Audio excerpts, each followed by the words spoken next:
इस कहानी की शुरुआत में दिखाया जाता है कि 5 लोग मॉन्यूमेंट वैली की सपाट पहाड़ियों पर चढ़ रहे हैं। ये पहाड़ियां बहुत ही खतरनाक होती हैं। इन 5 में 3 लोग होते हैं जो एक फैमिली के होते हैं, जिसमें फादर का नाम रोइस, बेटी का नाम एनी और बेटे का नाम पीटर होता है। इनके साथ जो 2 लोग होते हैं वो इतने एक्सपर्ट नहीं होते हैं, वो दोनों के दोनों इनसे ऊपर होते हैं और अगले पल वो लोग अपना बैलेंस खो देते हैं और वो नीचे गिरना शुरू हो जाते हैं। ये पांचों के पांचों एक ही रस्सी से बंधे हुए होते हैं, इसीलिए ये एक एक करके सब पहाड़ी से अलग हो जाते हैं और अब ये पांचों के पांचों रस्सी पर लटके हुए हैं और ये रस्सी इन पांचों का भार नहीं उठा सकती। बहुत जल्द ये सब के सब नीचे गिर जाएंगे, लेकिन इससे पहले कि ये सब के सब इकट्ठा गिरते, वो 2 लोग जो चट्टान पर सबसे ऊपर थे रस्सी पर सबसे नीचे लटके हुए होते हैं और तभी उनकी रस्सी टूट जाती है और वो दोनों ऊंचाई से नीचे गिर जाते हैं। और अब रस्सी पर रोइस और उसका बेटा पीटर और उसकी बेटी एनी है और धीरे धीरे रस्सी खिसक रही होती है। रोइस अपनी बेटी को बोलता है कि तुम पहाड़ी पर क्लाइंब लगाने की कोशिश करो ताकि इनकी रस्सी को और भी सपोर्ट मिल जाए, लेकिन उसका हाथ पहाड़ी की उस दरार तक नहीं पहुंचता जहां पर वो क्लैंप को लटका सकती है। और अब रोइस जानता है कि उसे क्या करना है। रोइस सबसे नीचे है और उसके ऊपर उसका बेटा पीटर है। वो पीटर को बोलता है कि चाकू निकालो। पीटर चाकू निकालता है और वो कहता है कि इस रस्सी को काट दो ताकि मैं गिर जाऊं और रस्सी का वजन कम हो जाए और तुम दोनों बच जाओ। वो अपने दोनों बच्चों को बचाना चाहता है। एनी ऐसा करने से पीटर को मना करती है। पीटर भी ऐसा करना नहीं चाहता, लेकिन उनके डैड जानते हैं कि अगर उसने ऐसा नहीं किया तो ये तीनों के तीनों मर जाएंगे। रोइस अब अपने बेटे को बोलता है कि तुम्हें पता है अगर तुमने रस्सी नहीं काटी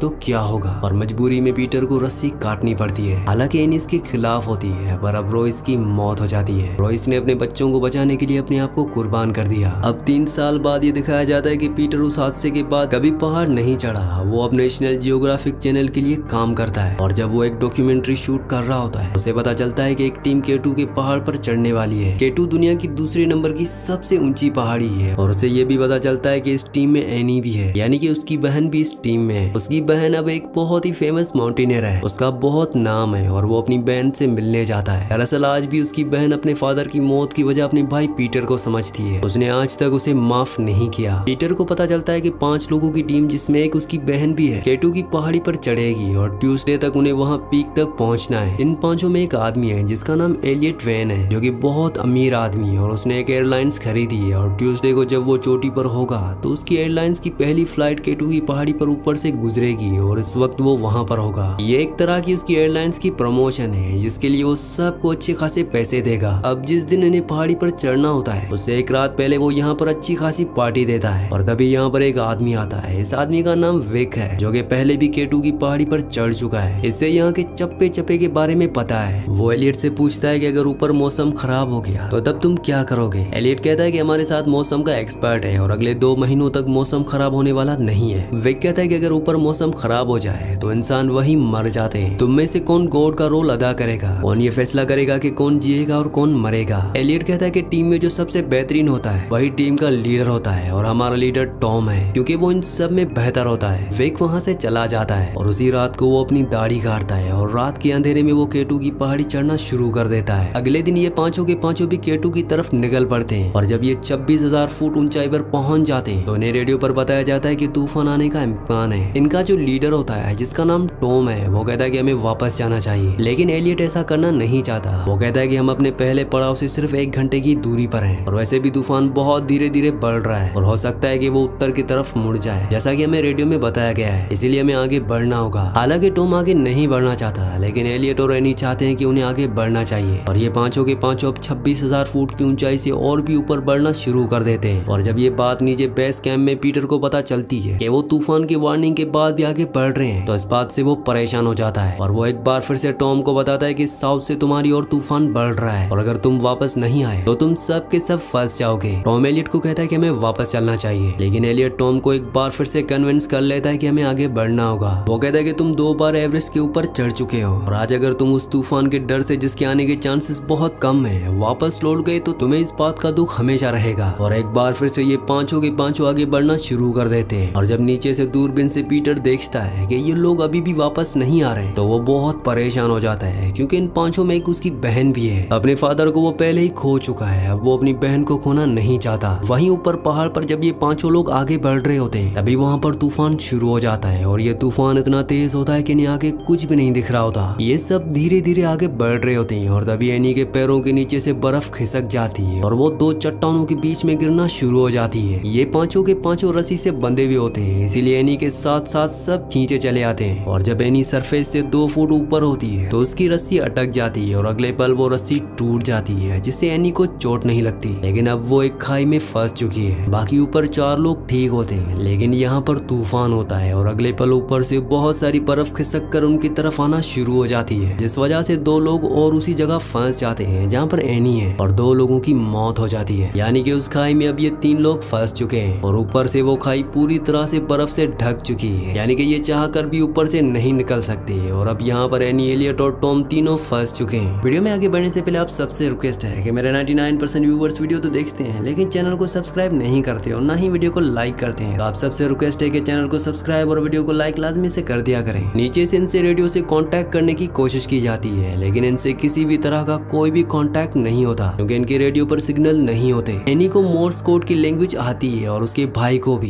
इसीलिए वो अपने भाई को मोर्स कोड के जरिए बताती है कि यहाँ पर हम 3 लोग जिंदा हैं और बर्फ के नीचे फंसे हुए हैं। मोर्स कोड एक ऐसी लैंग्वेज होती है जिससे हम क्लिक्स के जरिए दूसरों को मैसेजेस भेज सकते हैं और एनी मोर्स कोड का इस्तेमाल करती है क्योंकि बचपन में उसके फादर ने उसको और उसके भाई को ये लैंग्वेज, ये कोडिंग सिखाई थी। अब नीचे लोगों को पता है कि ऊपर 3 लोग जिंदा है, वो फंसे हुए हैं और पीटर अपनी बहन को बचाने के लिए जाना चाहता है। उसे बताया जाता है कि वो 36 घंटों से ज्यादा जिंदा नहीं रह सकते, इससे ज्यादा की सप्लाई उनके पास नहीं है और साथ ही साथ इन्हें ये भी नहीं पता कि वो चट्टानों में कहाँ फंसे हुए हैं। अगर इन्हें पता भी चल जाए तो ये बर्फ को कैसे खोदेंगे, इसीलिए ये आर्मी के पास जाते हैं जो उन्हें नाइट्रोग्लिसरीन बॉम्ब देते हैं और इस बॉम्ब के धमाके से चट्टानों को तोड़कर नीचे उन तीनों तक पहुंच सकते हैं। लेकिन अभी भी यहाँ पर सब जाने के लिए तैयार नहीं होते हैं क्योंकि सफर बहुत खतरनाक है। लेकिन जब एलियट की कंपनी ये बोलती है कि जो भी सफर पर जाएगा उसे 50 लाख मिलेंगे, तो यहाँ पर एक टीम तैयार हो जाती है जो पीटर के साथ जाना चाहती है। लेकिन सफर से पहले पीटर को बताया जाता है कि इन्हें अपनी टीम में विक को भी शामिल करना चाहिए। विक वही बूढ़ा आदमी है जिसने इन सबको सफर पर जाने से पहले वार्निंग दी थी और खुद भी वो रात को उसी पहाड़ की ओर चला गया था। दरअसल 4 साल पहले 9 अमेरिकन की टीम इसी पहाड़ पर गई थी और ऊपर एक खतरनाक तूफान आ गया और उस टीम में विक की वाइफ भी थी जो एक टूरिस्ट गाइड थी। हालांकि विक को सबने मना किया, लेकिन फिर भी वो अपनी वाइफ को वहां ढूंढने के लिए गया, लेकिन उसे अपनी वाइफ वहां पर नहीं मिली। लेकिन किसी तरह से वहां से वो 3 लोगों को बचाकर ले आया, जिसमें उसके पैरों की उंगलियां भी गल गई थी। और अब भी वो उसी चोटी के नीचे वाली चोटी पर अपनी वाइफ की लाश को ढूंढने के लिए जाता है क्योंकि आज तक उसकी वाइफ की लाश नहीं मिली। इसीलिए वो उन पहाड़ों के चप्पे चप्पे को जानता है और अब ये सबसे पहले हेलीकॉप्टर से विक के पास जाते हैं और विक को कहते हैं कि हमें तुम्हारी मदद की जरूरत है, हमें ऊपर पहाड़ पर जाना है जहाँ पर 3 लोग फंसे हुए हैं। विक इनकी मदद नहीं करना चाहता। पीटर कहता है कि आप मेरे फादर के साथ एवरेस्ट की पहाड़ी पर चढ़े थे। दरअसल पीटर के फादर को वो पहले से जानता है, लेकिन फिर भी वो मदद नहीं करना चाहता। वो कहता है कि ऊपर सब मर चुके होंगे। लेकिन जब उसे बताया जाता है कि एलियट की कंपनी वाले इस काम के लिए 50 लाख का इनाम देंगे तो विक मान जाता है। वो कहता है कि ये चढ़ाई किसी रिकॉर्ड बनाने के लिए नहीं है, ये सेफ्टी टीम है और अब से जैसा मैं कहूंगा वैसा ही होगा। वहीं जो 3 लोग नीचे फंसे हुए हैं, धीरे धीरे उनकी तबीयत खराब होना शुरू हो जाती है क्योंकि वहां पर ऑक्सीजन की कमी होती है, ठंड बहुत ज्यादा होती है और उनके पास अब सिर्फ 22 घंटे बचे हैं और 22 घंटों में अगर उन्हें नहीं बचाया गया तो वो तीनों के तीनों मारे जाएंगे क्योंकि धीरे धीरे इस ऊंचाई पर ऑक्सीजन की वजह से इन तीनों का दम घुटना शुरू हो जाएगा, इनकी तबीयत खराब हो जाएगी और ये तीनों यहीं पर मर जाएंगे। इस प्रॉब्लम से बचने के लिए इनके पास एक दवा है जिसका नाम है डेक्समेथासोन। जब तक इनके पास ये है तब तक ये यहाँ पर आराम से सांस ले सकते हैं, लेकिन इनके पास बहुत ज्यादा दवा नहीं है और साथ ही साथ टॉम, जिसकी हालत सबसे ज्यादा खराब है, जो ऊपर से गिरने के बाद इंजर्ड भी हो गया था, उसने अपना दवा का बैग खो दिया, यानी कि उसके पास दवा नहीं है। और जब एनी उसकी मदद करना चाहती है तो एलियट कहता है कि उसे दवा की जरूरत नहीं है, वो वैसे ही मर जाएगा और अगर हमने उसे दवा दी तो हम भी मर जाएंगे। वो उसके साथ दवा शेयर नहीं करना चाहता, लेकिन एनी ऐसा नहीं कर सकती, इसीलिए वो अपने हिस्से की दवा से टॉम को इंजेक्शन लगा देती है। हालांकि ये दोनों यहाँ पर एलियट की वजह से फंसे हैं, लेकिन एलियट को इन दोनों की जिंदगी की कोई परवाह नहीं है, वो किसी भी कीमत पर अपने आप को बचाना चाहता है। वहीं दूसरी तरफ पीटर, विक और उसके साथ 4 और लोग हेलीकॉप्टर से ऊपर पहाड़ियों तक पहुंच जाते हैं, लेकिन आगे का सफर इन्हें पैदल ही तय करना होगा। इसीलिए ये दो लोगों की 3 अलग अलग टीम्स बनाते हैं और अलग अलग रास्तों से उस जगह तक पहुंचने की कोशिश करते हैं जहां पर वो 3 लोग बर्फ के नीचे दफन है। पीटर और विक एक साथ होते हैं और जब पीटर और विक पहाड़ों से ऊपर चढ़ रहे होते हैं तो विक पीटर को बोलता है कि तुमने अपने फादर की रस्सी काट कर अच्छा किया, अगर उनके पास चाकू होता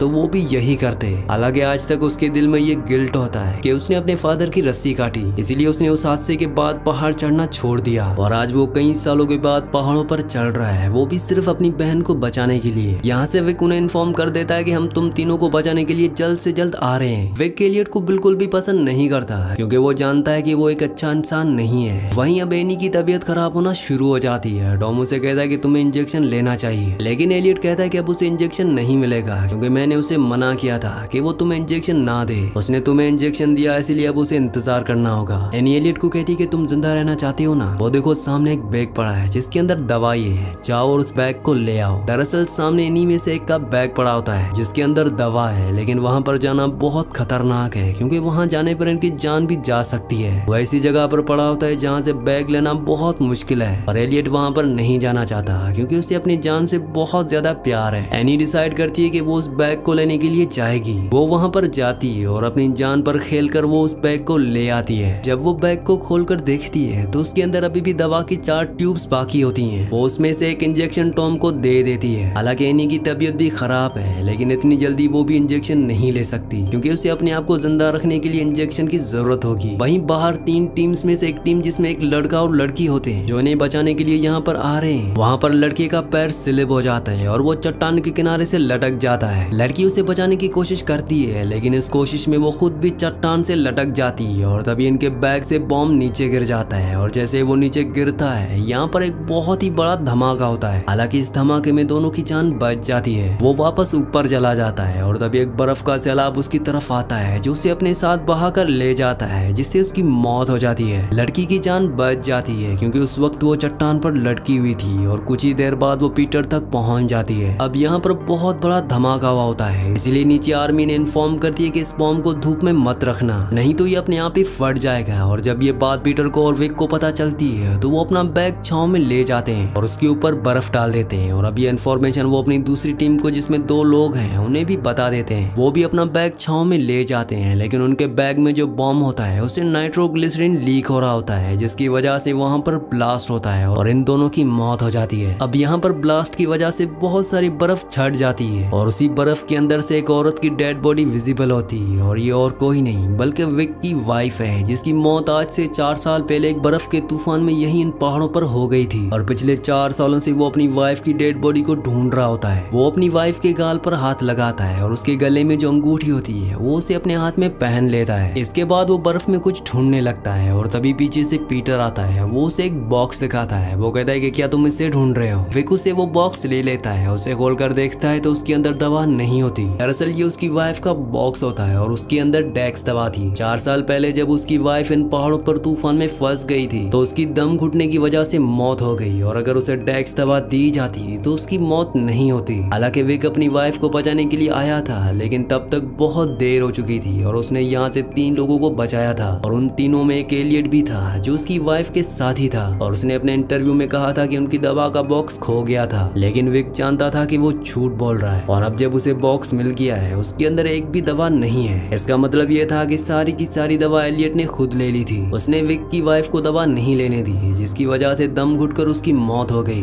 विक कहता है कि मैं उसे नहीं छोड़ूंगा। पीटर कहता है कि मैं तुम्हें उसे मारने नहीं दूंगा। विक कहता है कि ये मत भूलो कि तुम कहाँ पर हो। ये 24,000 फुट ऊंचाई है। यहाँ पर तुम अपने पैरों पर ठीक से खड़े भी नहीं हो सकते और अब एलियट को मुझसे कोई नहीं बचा सकता। विक वहाँ से अकेला ही आगे के सफर पर निकल जाता है और रात को एनी रेडियो पर अपने भाई को कॉल करती है। अभी आसपास है, इसीलिए इनके आपस में बात हो पा रही होती है और वो अपने भाई से कहती है कि तुम वापस चले जाओ क्योंकि जब तक तुम यहाँ पर पहुँचोगे हम में से कोई भी जिंदा नहीं बचेगा। और वो ऐसा इसलिए कहती है क्योंकि उसकी हालत बहुत ज्यादा खराब होती है। टॉम भी लगभग मरने वाला होता है और एलियट की भी तबीयत अब खराब होना शुरू हो गई होती है। अभी पीटर 24,000 फुट की ऊंचाई पर होता है और ये लोग 26,000 फुट की ऊंचाई पर फंसे हुए हैं, यानी कि वहां पहुंचने में उसे अभी भी कई घंटे लगेंगे। जबकि एनी उसे बता दिए कि अगले 2 घंटों में शायद हम मर जाएं। पीटर कहता है कि मैं वापस नहीं जाऊंगा, चाहे कुछ भी हो जाए मैं तुम तक पहुंचूंगा। वहीं रात को ये दिखाया जाता है कि जब एनी सो रही होती है तो एलियट टॉम के पास जाता है और उसका मुंह बंद कर देता है। वो उसे एयर का इंजेक्शन लगाकर मार देता है और कुछ देर बाद जब एनी उठकर टॉम को देखती है तो वो देखती है कि वो मर चुका है। वहीं पर सिरिंज पड़ी होती है और वो समझ जाती है कि एलियट ने उसे मार दिया ताकि हम उसे दवा ना दें और वो ज्यादा से ज्यादा देर तक जिंदा रह सके। इस वक्त एलियट ऊपर चढ़ने की कोशिश कर रहा होता है जो कि बहुत ही मुश्किल है। तब एनी उस पर हमला कर देती है क्योंकि उसने टॉम को मार दिया। और जब ये दोनों के दोनों लड़ रहे होते हैं तभी ऊपर से बर्फ गिरती है और इन्हें एक हल्की सी रोशनी दिखाई देती है, लेकिन ये छेद इतना बड़ा नहीं होता कि ये वहाँ से ऊपर निकल सके, बाहर निकल सके। इन्हें किसी भी कीमत पर वहाँ पर निशाने लगाने होंगे ताकि जो भी इन्हें बचाने आए उसे पता चल जाए कि ये दोनों के दोनों बर्फ के नीचे यहीं पर दफन है। इनके पास जो इंक होती है वो जम चुकी होती है, इसीलिए एलियट एक बैग में टॉम के ब्लड को रखता है और उसे ऊपर सरफेस तक पहुंचाकर उस बैग में एक ब्लास्ट करता है जिससे ब्लड चारों तरफ फैल जाता है। वहीं दूसरी तरफ ये दिखाया जाता है कि पीटर अपनी जान पर खेलकर शॉर्टकट रास्ते से यहाँ तक पहुंच जाता है। उसके साथ वो लड़की भी होती है जो बच गई थी और जब पीटर यहाँ पर ब्लड देखता है तो वो समझ जाता है कि उसकी बहन और बाकी के लोग नीचे हैं। वो यहाँ पर ब्लास्ट करता है और इस बंद जगह को पूरी तरह से खोल देता है। वो देखता है कि उसकी बहन की हालत बहुत ज्यादा खराब है, वो अब खड़ी भी नहीं हो सकती, इसीलिए वो नीचे रस्सी फेंकता है। एलियट उसकी बहन को रस्सी पर बांध देता है लेकिन उसे खींचना इतना आसान नहीं है। वो धीरे धीरे उसे ऊपर खींचने की कोशिश करता है और तभी जिस रस्सी की सपोर्ट से पीटर और लड़की उसकी बहन को खींच रहे होते हैं उसका जो हुक होता है वो निकलना शुरू हो जाता है। लेकिन इससे पहले कि वो हुक निकलता